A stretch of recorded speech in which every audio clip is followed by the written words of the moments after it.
নবান্নে বসে থাকবেন। আমাদের শান্তি নেই এবং আমরা ছাড়বো না।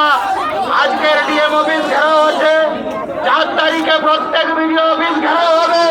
প্রত্যেক কার্যকর্তা এই সরকারের ভিড় দাঁড়িয়ে দেবে।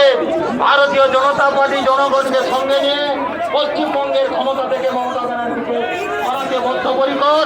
তাকে পদত্যাগ করতে হবে, করতে হবে, করতে হবে।